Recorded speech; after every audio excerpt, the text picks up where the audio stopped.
இன்னைக்கு நம்ம எல்லாரும் பேசுற ஒரு விஷயம் இருக்கு. அது முதலீடு. முதலீடு என்ன? அது எப்படி நம்ம வாழ்க்கையை மாற்றும்?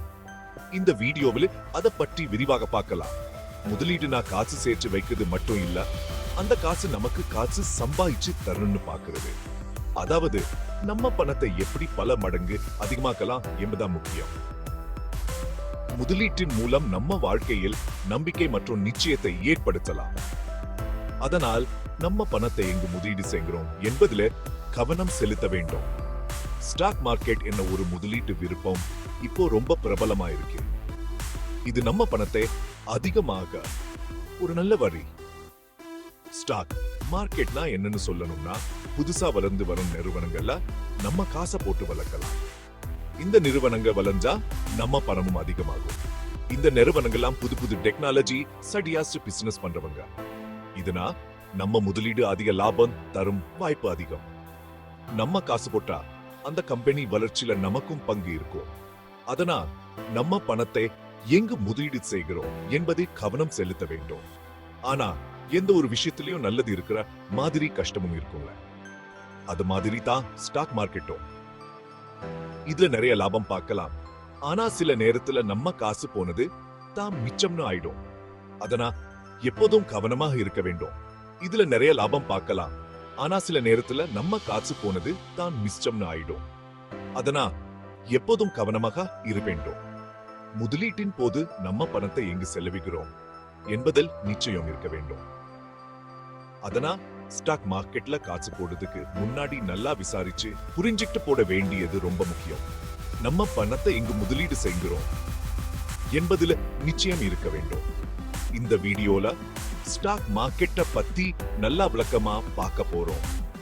அதில் உள்ள நன்மைகள் மற்றும் தீமைகள் பற்றி விரிவாக பேசுவோம். அதுல என்னென்ன விஷயங்கள்லாம் இருக்கு, அதுல இருக்க நல்லது கெட்டது எல்லாத்தையும் பத்தி பேசுவோம். இதனா நம்ம முதலீடு எப்படி பாதுகாப்பாக இருக்கும் என்பதையும் தெரிந்து கொள்ளலாம். ஸ்டாக் மார்க்கெட்னா என்னன்னு இப்போ பார்க்கலாம்.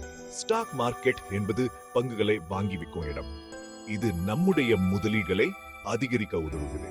இது நம்ம எல்லோருக்கும் தெரிஞ்ச பங்கு சந்தையில இருந்து இன்னும் வித்தியாசமா இருக்கும்.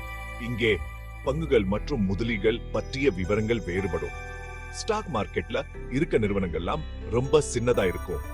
அவங்களோ பிசினஸ் ஆரம்ப நிலையில இருக்கும். இவை வளர்ச்சி அடைய அதிக வாய்ப்புகள் உள்ள. இதுல நிறைய லாபம் பார்க்க வாய்ப்பு இருக்கு. ஆனா அதே நேரத்துல நிறைய ரிஸ்க் எடுக்க வேண்டியதா இருக்கும். முதலீடுகள் அதிக லாபத்தை தரலாம், ஆனா அதே சமயம் நஷ்டமும் ஏற்படலாம். ஸ்டாக் மார்க்கெட்ல அவ்வளவு கட்டுப்பாடுகள் இருக்காது. இதனா முதலீடுகள் செய்யும் போது நம்ம சுதந்திரமா செயல்படலாம். அதனால நம்ம சுதந்திரமா முதலீடு பண்ணலாம். இதனா நம்முடைய முதலீடுகளை எளிதாக பராமரிக்க முடியும். ஆனா அதே சமயம் ஏமாத்து பேர் வழிகளும் இருக்க வாய்ப்பு இருக்கு.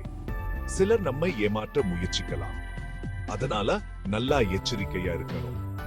நம்முடைய முதலீடுகளை பாதுகாக்க எப்போதும் விழிப்புடன் இருக்க வேண்டும். ஸ்டாக் மார்க்கெட்ல இருக்க பங்குகள் எல்லாம் அவ்வளவு சுலபமா விற்க முடியாது. சில நேரங்களில் பங்குகளை விற்க கஷ்டமா இருக்கும். நம்ம எப்போ வேணும்னாலும் விற்க முடியாது. விற்கோ போது சில சிக்கல்கள் ஏற்படலாம். விற்க வேணும்னா கொஞ்சம் நஷ்டத்துல தான் விற்க வேண்டி வரும். இதனா நம்முடைய முதலீடுகளை நஷ்டமின்றி விற்க முடியாது. ஸ்டாக் மார்க்கெட்ல ரிஸ்க் அதிகம்னாலும் லாபமும் அதிகம் தான். புது டெக்னாலஜி வச்சு ரொம்ப வேகமா வளர்ந்து வர் நிறுவனங்கள்ல முதலீடு பண்ண ஸ்டாக் மார்க்கெட் உதவும். இந்த நிறுவனங்கள்லாம் நிறைய வளர்ச்சி அடைய வாய்ப்பு இருக்கு. ஸ்டாக் மார்க்கெட்ல நிறைய விதமான பிசினஸ்ல முதலீடு பண்ணலாம். இது நம்ம முதலீட்டு லட்சியத்தை அடையவும் ரிஸ்க் குறைக்கவும் உதவும். ஸ்டாக் மார்க்கெட்ல முதலீடு பண்றதுனால புது புது யோசனைகள் வளர்க்கவும் உதவியா இருக்கும். ஸ்டாக் மார்க்கெட்ல முதலீடு பண்றதுனால நிறைய லாபம் பார்க்கலாம். அதனால நிறைய பேர் இதுல முதலீடு செய்ய ஆர்வம் காட்டுறாங்க. ஆனா அதே சமயம் நிறைய ரிஸ்க் எடுக்க வேண்டியதா இருக்கும். ரிஸ்க் எடுக்காம லாபம் பார்க்க முடியாது. ஸ்டாக் மார்க்கெட்ல இருக்க நிறுவனங்கள்லாம் ரொம்ப சின்னதா இருக்கும். அவங்க வளர்ச்சி பாதையில் இருக்கும். அவங்களோட பிசினஸ் ஆரம்ப நிலையில இருக்கும். அதனா அவங்க வளர்ச்சி பாதை எப்படி இருக்கும் என்று யாருக்கும் தெரியாது. அதனால அந்த நிறுவனம் வெற்றி பெறாம போனா நம்ம முதலீடு எல்லாம் போயிடும். இது ரொம்ப பெரிய ரிஸ்க். ஸ்டாக் மார்க்கெட்ல முதலீடு பண்ணதுக்கு முன்னாடி நம்ம எல்லா விஷயங்களையும் கவனிக்கணும். நம்ம எவ்வளவு ரிஸ்க் எடுக்க முடியும், நம்ம மனசு ரெடியா இருக்கணும். நம்ம முதலீடு லட்சியம் என்ன, நம்ம எதிர்பார்ப்புகள் என்ன, நம்ம பொருளாதார நிலைமை எப்படி இருக்கு, நம்ம செலவுகள் சேமிப்புகள் எல்லாம் சரியா இருக்கணும். இது எல்லாத்தையும் யோசிச்சு முடிவு எடுக்கணும். முடிவு எடுக்கும் போது நம்ம மனசு தெளிவா இருக்கணும். ஸ்டாக் மார்க்கெட் எல்லோருக்கும் பொருந்தாது. அதனால யோசிச்சு முடிவு எடுக்கணும். ஸ்டாக் மார்க்கெட்ல முதலீடு பண்ண நிறைய வழிகள் இருக்கு.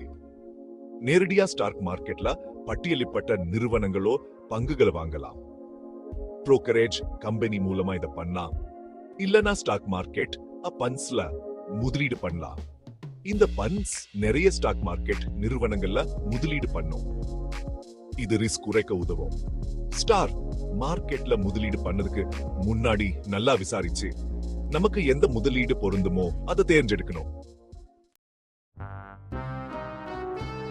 ஸ்டாக் மார்க்கெட்ல நிறைய விதமான முதலீட்டு வாய்ப்புகள் இருக்கு. பங்குகள், பத்திரங்கள், மியூச்சுவல் ஃபண்ட்ஸ் இதெல்லாம் ரொம்ப பிரபலமான முதலீடுகள். ஒவ்வொரு முதலீடுக்கும் ரிஸ்க் இருக்கு, அதே சமயம் லாபமும் இருக்கு. அதனால முதலீடு பண்றதுக்கு முன்னாடி நல்லா யோசிச்சு நமக்கு எந்த முதலீடு பொருந்துமோ அதை தேர்ந்தெடுக்கணும். ஸ்டாக் மார்க்கெட்ல முதலீடு பண்றதுனால நிறைய லாபம் பார்க்கலாம். ஆனா அதே சமயம் நிறைய ரிஸ்க் எடுக்க வேண்டியதா இருக்கும். ஸ்டாக் மார்க்கெட்ல முதலீடு பண்ணதுக்கு முன்னாடி நல்லா விசாரிச்சு நமக்கு எந்த முதலீடு பொருந்துமோ அதை தேர்ந்தெடுக்கணும். நம்ம எவ்வளவு ரிஸ்க் எடுக்க முடியும், நம் முதலீட்டு லட்சியம் என்ன, நம்ம பொருளாதார நிலைமை எப்படி இருக்கு, இது எல்லாத்தையும் யோசிச்சு முடிவு எடுக்கணும்.